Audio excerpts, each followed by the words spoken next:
Hello guys, and today we are playing Test Drive Unlimited 2, and we're looking to answer one of the biggest questions in the game, and that is whether this car, the Bugatti Veyron SS, can be beaten.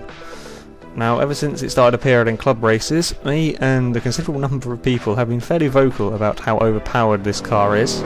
So today we will hopefully answer the question once and for all as to whether it can be beaten. Now, in a straight race, the Veyron would easily win thanks to its four-wheel drive system and its insane top speed of 291. So, to make things a little more interesting, we've gone into the mountains of Hawaii to find the tightest, twistiest road to race these cars down. And this should be the Veyron's weak spot. It's an incredibly heavy car, and if anything can undo it, it should be these roads. Also, for this test, we're all going to be running the cars with hardcore mode on to make it a little more interesting. Now the Veyron should have a bit of an advantage here in the four-wheel drive system, since with the hardcore mode on, two-wheel drive cars will struggle to get traction coming out of some of these corners.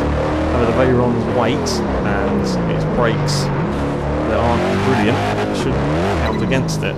Now we come through the finish line here in a time of 52 seconds 75. Now this is a bit of a benchmark time. Now here's Veyron's closest competitor, the Zonda Triple Airy. Now you can see the Veyron in the top left of your screen. Now the Zonda is about half the weight of the Veyron, so it should have better handling, and the brakes on it are slightly better. Now as you go down these hill roads here, you'll see that the Zonda, because it's in hardcore and rear-wheel drive, it will slide about more coming out the corners than the Veyron, but because of the way the car is, it will also understeer less. Of all the cars that we drive on here, the Zonda is probably the easier of the two-wheel drive cars. It's not quite as scary as some of the ones that have come later. But I also personally think it's a lot better looking than the Veyron, and you'll find a lot less people driving them. Down the finish straight here, you can see the Veyron is very slightly ahead. There's no real surprises here. Well, the Zonda puts up a decent fight with a time of 53.96, so it's only a second away from the SS going down the hill. Now the next car is the Aerial Atom V8, really a go-kart with a big engine. Now, as you can see, it immediately loses out on the start line because of the rear-wheel drive. The Atom is one of the scariest cars in this game to drive.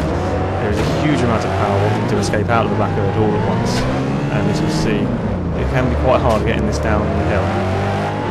Now, I'm not the best driver in the world at this game, and I'm sure there are people who will be on here saying, oh no, I can beat that time with this and that car or whatever, but the Atom is interesting to drive down here.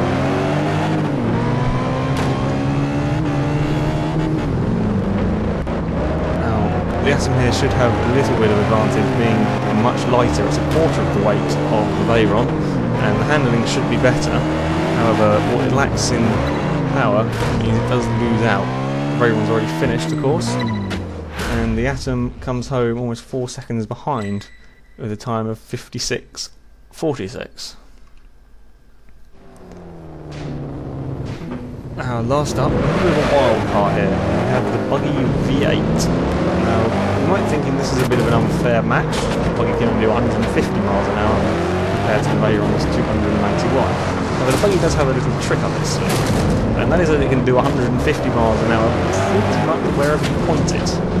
As you can see here, we're going rather cross country, a little bit of cheating, but it doesn't really matter. See, the Buggy is considerably ahead of the Veyron now. Now the Buggy is a good fun car to drive. Doing this here with ease, bouncing up any mountain you really want. And the four-wheel drive system means that in hardcore mode it's not so hard to drive. This is the line, and the Veyron's still going. It finishes with a time of 40.86, so 10 seconds quicker than the Veyron. So in answer to the question, can the Veyron SS be beaten? Yes, it can, with the help of gravity and a little bit of cheating.